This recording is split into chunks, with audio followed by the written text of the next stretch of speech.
We economic hitmen really have been the ones responsible for creating this first truly global empire. And we work many different ways.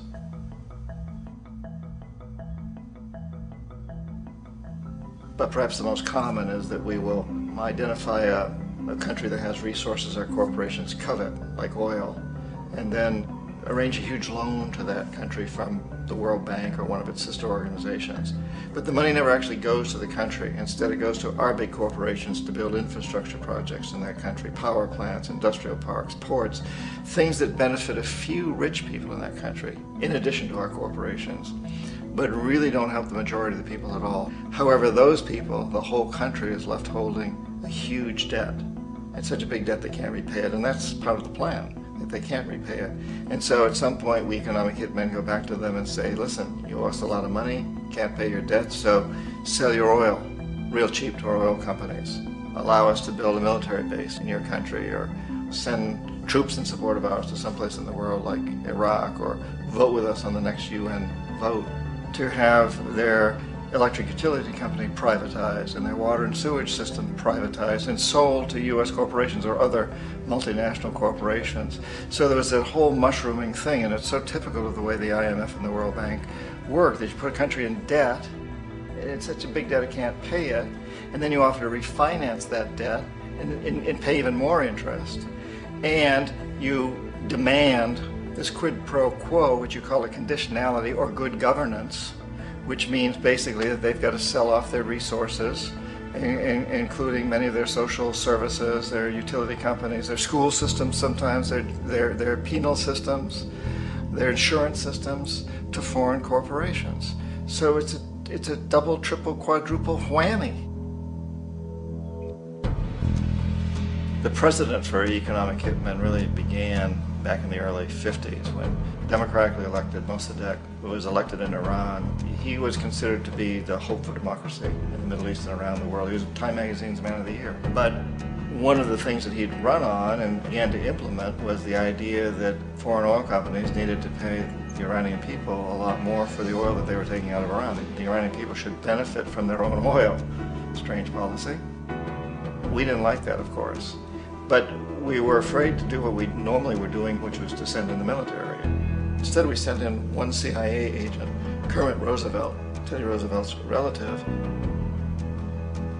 And Kermit went in with a few $1 million and was very, very effective and efficient. And in a short amount of time, he managed to get Mossadegh overthrown and brought in the Shah of Iran to replace him, who always was favorable to oil. And it was extremely effective. Mobs overflow Tehran. Army officers shout that Mossadegh has surrendered and his regime as virtual dictator of Iran is ended. Pictures of the Shah are paraded through the streets as sentiment reverses. The Shah is welcomed home. So back here in the United States, in Washington, people looked around and said, wow, that was easy and cheap. So this established a whole new way of manipulating countries, of creating empire. The only problem with Roosevelt was that he was a card-carrying CIA agent, and had he been caught, the ramifications could have been pretty serious.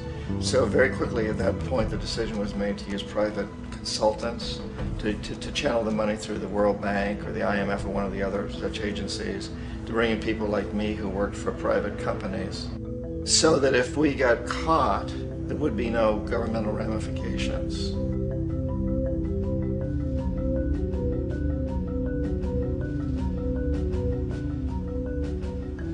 When Arbenz became president of Guatemala, the country was very much under the thumbs of United Fruit Company, the big international corporations. And Arbenz ran on this ticket that said, you know, we want to get the land back to the people. And once he took power, he was implementing policies that would do exactly that, give land rights back to the people. United Fruit didn't like that very much. And so they hired a public relations firm, launched a huge campaign in the United States to convince the United States people, the citizens of the United States, and the press of the United States, and the Congress of the United States, that Arbenz was a Soviet puppet, and that if we allowed him to stay in power, the Soviets would have a foothold in this hemisphere. And that, at that point in time, was a huge fear on everybody's mind, the Red Terror, the Communist Terror. And so, to make a long story short, out of this public relations campaign came a commitment on the part of the CIA and the military to take this man out. And in fact, we did. We sent in planes, we sent in soldiers, we sent in jackals, we sent everything in to take him out, and did take him out. And as soon as he was removed from office, the new guy that took over after him basically reinstated everything to the big international corporations, including United Fruit.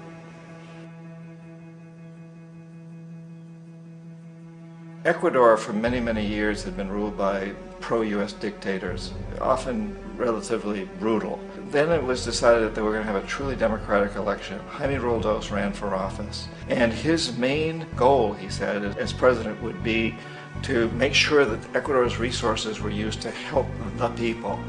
And he won, overwhelming, by more votes than anybody had ever won anything in Ecuador.